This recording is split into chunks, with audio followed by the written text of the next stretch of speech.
Never stopped to think that, before I was a grandfather, I spent 22 years as a federal investigator for the IRS. I know how to follow a paper trail. I know how to be patient. And I know exactly how to wait until the right moment to act. My daughter called me on a Tuesday evening in March. She didn't say hello. She just said, "Dad, I need to tell you something, and I need you to stay calm." I already knew it wasn't good. She told me that her brother, my son, and his wife had left for a 2-week cruise to the Bahamas. They took their biological son, my 12-year-old grandson, with them. First-class flights from Dallas to Miami. A 14-night Caribbean cruise on one of those massive Royal Caribbean ships, the kind that has a rock-climbing wall and a water park on the deck.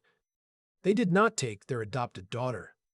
My granddaughter, 9 years old, 3rd grade, loves butterflies and anything to do with horses, was left at home, in Frisco, Texas, alone. "What do you mean alone?" I asked. My daughter said she'd only just found out.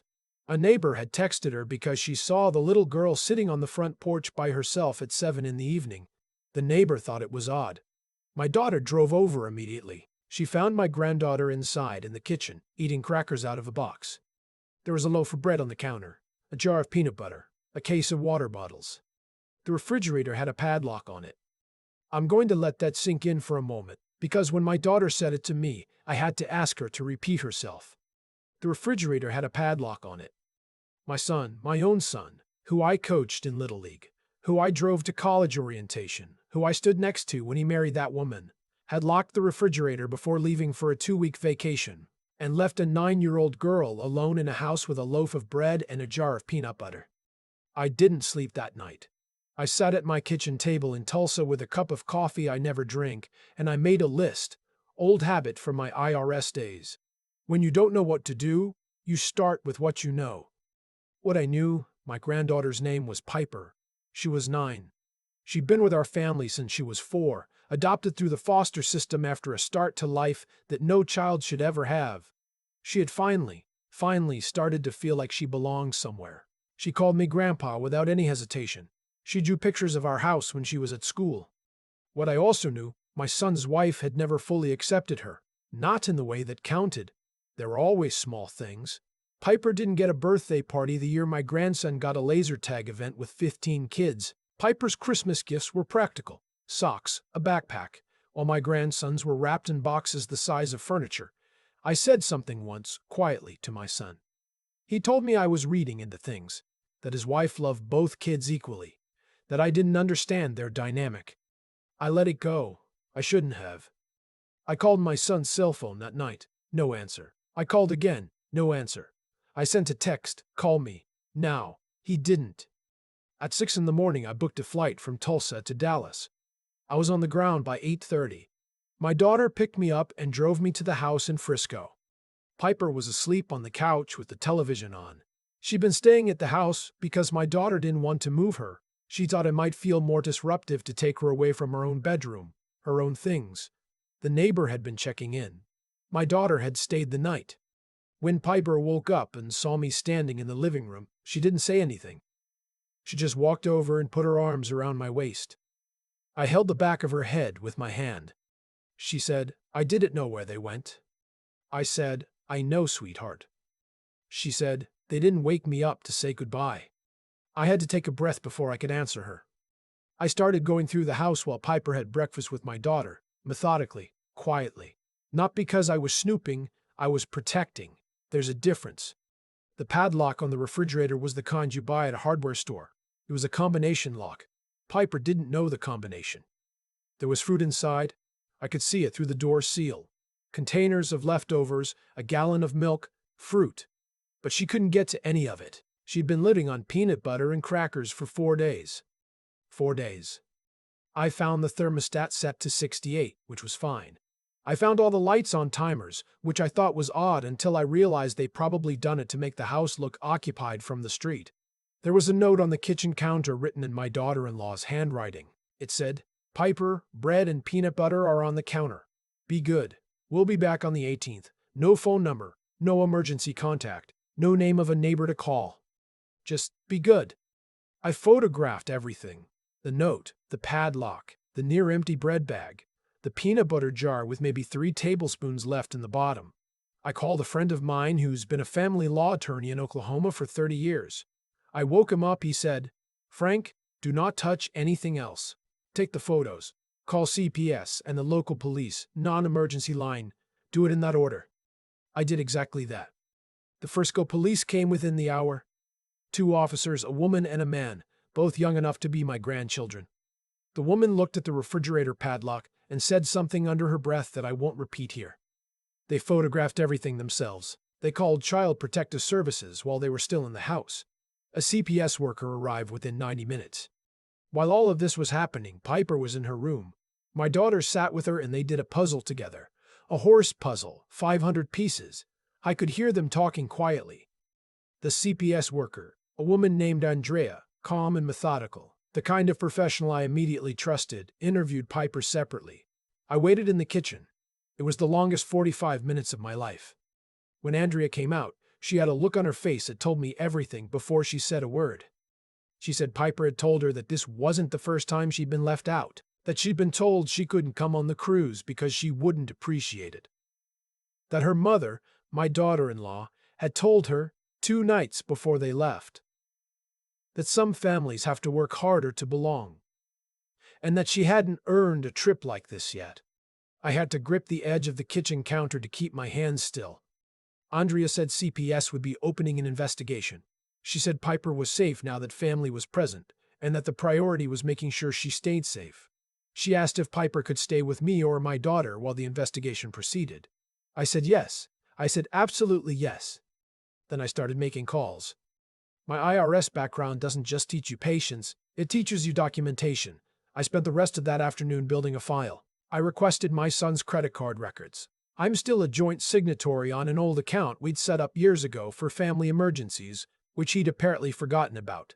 I could see the cruise booking. 14 nights, 2 adults, 1 minor.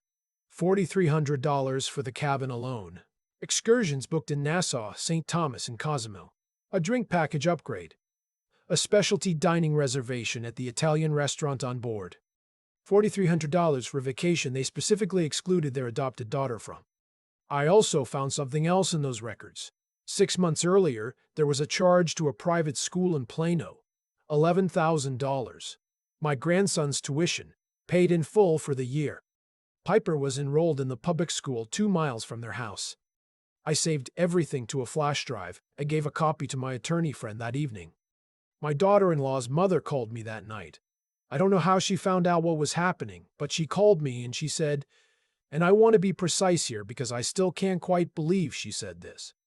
She told me that I was overreacting, that Piper was resilient, that kids in foster care are used to difficult situations, and that I was making a mountain out of a molehill.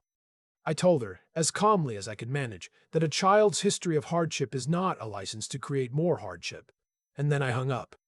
I booked Piper a hotel room with my daughter that night. They shared a room, did room service, watched movies. Piper wanted a cheeseburger and a milkshake. My daughter said she ate every single bite and then fell asleep sitting up with the television still on. The next morning, I called the cruise line. I want to tell you something about calling a cruise line to report that 2 of their passengers have left a minor child unattended at home. They take it seriously. They have a security team. They have a protocol. The woman I spoke to, I was transferred 3 times before I reached the right department, was professional and direct. She confirmed she couldn't share passenger information with me, but she could absolutely flag the matter for their onboard security team and connect with local law enforcement as needed. I gave her the case number from the Frisco police report. She thanked me and said someone would be in contact within 24 hours. My son called me 4 hours later. His voice when I picked up. I've known that voice for 38 years. I've heard it when he was scared, when he was proud, when he was lying. I heard it when he was lying to me now. He said the situation had been miscommunicated. He said they had arranged for a neighbor to check on Piper. He said Piper had everything she needed. I said the refrigerator was padlocked. Silence. I said she had 4 days of peanut butter and half a loaf of bread. She's 9 years old. She didn't know where you were or when you were coming back. She didn't have a phone number to call. He said, Dad, you don't understand the whole situation. I said, then help me understand. Which neighbor was checking on her? because it wasn't the one who texted your sister. It wasn't Andrea at CPS. It wasn't the two Frisco police officers who were in your house taking photographs. Another silence. Then he said, "You called the police." I said, "Your daughter was alone in a house with a locked refrigerator for 4 days. Yes, I called the police." He hung up. 30 minutes later, my daughter-in-law called me. She was not calm. She told me I had destroyed their vacation. She told me I had no right to interfere with how they raised their children. She said Piper was difficult and ungrateful, and that she had pushed them to their limit. She said a 9-year-old child had pushed 2 grown adults to their limit. I let her finish. Then I said, "The CPS case number is on file. The police report is on file. Everything I've found in the financial records is in the hands of an attorney. If you'd like to discuss Piper's living situation when you return, we can do that. But I need you to understand that nothing about this situation is going back to the way it was." She hung up too. The ship was somewhere in the Caribbean. I didn't know the exact port. I didn't need to. The machinery was already in motion. What I didn't anticipate, and I should have, because I know my son, was that he would try to use the time remaining on the cruise to coach my daughter-in-law on what to say. He'd always been good at that. Preparing a narrative. Finding the frame that made things look different than they were. But here's the thing about working for the federal government for 22 years, you understand that the truth has a way of outlasting the story told about it. Paper doesn't forget. Records don't get tired. A child's testimony, given to a trained CPS worker in a safe room, doesn't change to match what the adults decide to say later. Piper spent the rest of that week with me at my daughter's house. She went back to school on Thursday. Her teacher called my daughter on Thursday afternoon to say that Piper had seemed more relaxed than she had in months. More relaxed after all of this. More relaxed. That told me everything I needed to know about what her day-to-day life had been like before. My son and daughter-in-law flew home on the 18th. I know because my daughter tracked their flight. They landed at DFW at 4:15 in the afternoon. By 5 o'clock, there was a CPS worker at their door. I wasn't there. I didn't need to be. I'd done my part. The investigation took 11 weeks. During that time, Piper stayed with me in Tulsa. We set up the guest room with a new comforter she picked out herself, white with little yellow sunflowers on it. We went to the feed store on weekends because they have a barn cat she'd named Biscuit, and she liked to bring him treats. She started sleeping through the night around week 3. My son called twice during that period. The first call was to ask me to withdraw my cooperation with CPS. The second call was to tell me that his attorney had advised him to stop calling me. I told him both times the same thing. I loved him, but Piper's safety was not negotiable. My daughter-in-law never called again.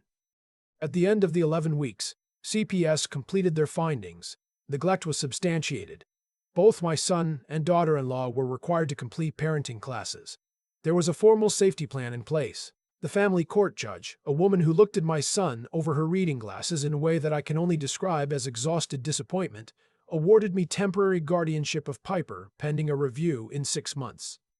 My grandson stayed with his parents. That was a harder thing to sit with. He was 12 and had done nothing wrong. He hadn't asked to go on a cruise while his sister stayed home. He didn't make that decision. But he was in the care of his parents, and that was where he was going to stay for now. I made sure he had my phone number. I made sure he knew he could always call me.